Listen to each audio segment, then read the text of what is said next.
Right, we're answering your holiday safety food questions with registered dietitian Janet Mayer from the Guilford County Health Department. This person says, okay, how long will my leftovers really last?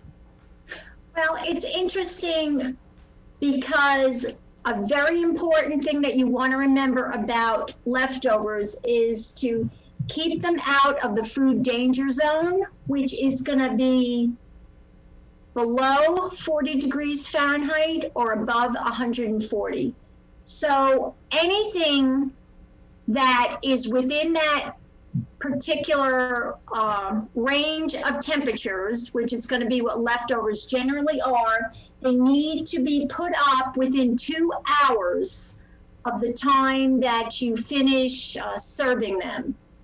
And the leftovers will, at the outside, last 3 to 4 days if they are packaged and wrapped up properly and stored in a place that is less than that 40-degree temperature that I just mentioned.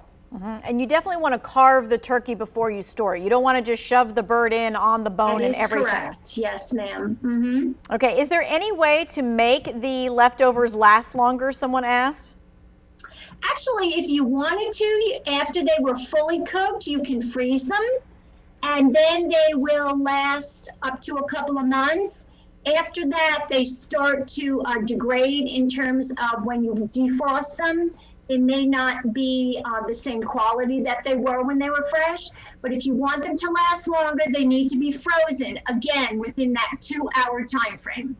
All right, this person says, I have a turkey breast, not enough people for a full bird, so how long do I need to cook it? Does it also depend on the weight? It definitely depends on the weight, and I would follow the instructions that are directly on the turkey. It will tell you how many minutes per pound. You will just say, for instance, it's 10 minutes, multiply that 10 minutes by the number of the pounds that the bird is, and that's how long you cook it. Okay. Excuse me. No worries. All right, this person says, I want to cook my 16-pound turkey overnight, starting at 11 o'clock p.m., thinking of covering it with foil at 325. We'll uncover in the morning to make it brown. What do you think? I have an older electric stove. I would not recommend going to sleep with the turkey in the oven and cooking overnight just for safety reasons. So instead, get up earlier and do it when you are awake.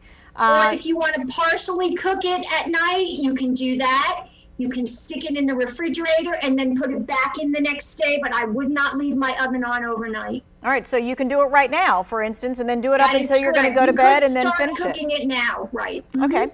This person says, which foods are most likely to get you sick, especially if they aren't cooked correctly? Honestly, that's going to be your protein source, which is the turkey. Vegetables, especially if they are thoroughly scrubbed, you can a lot of times just eat them raw, so you don't have to worry about the temperature, at least not for food safety reasons. So it's going to be any kind of protein food that you eat. If you're cooking something besides turkey, like your family has a ham or whatever, you always want to make sure that the meat or the main course is thoroughly cooked. All right, and again, that meat thermometer really is a key to that. Just because it looks golden brown or whatever, it does not mean it's cooked.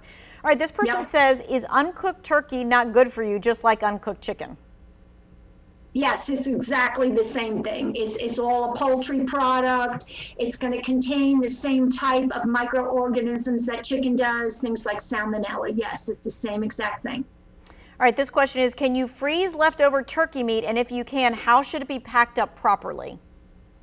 Yes, you can freeze it. And the best way to do that is to wrap it into like a cellophane, or if you have plastic Ziploc bags, get all the air out, wrap it tightly, and then you can put the date on it, which is very helpful, and then freeze it. All right, this person says, what leftovers have the longest shelf life? I really love all the Thanksgiving leftovers, because we all do. Honestly, there's no particular product, and I'll tell you why, because certain vegetables don't freeze really well.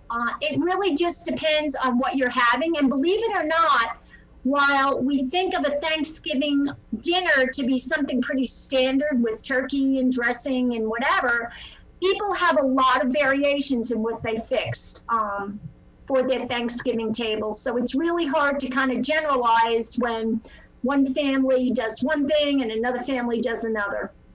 This next question is, are there certain products or utensils I should avoid using when cooking for safety reasons?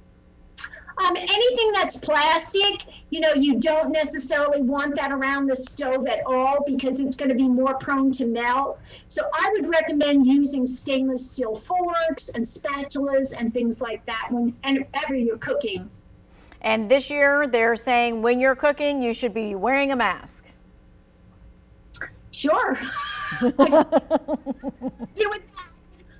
I understand the governor wants us to have masks on in our homes this year, especially if we have people that do not live in the household coming in. So you can't get hurt wearing your mask. That is correct. All right. Thank you so much, Janet, for giving us talking turkey tips for the day before Thanksgiving. We so appreciate it. You all have a wonderful holiday and stay safe in many ways. Thank you.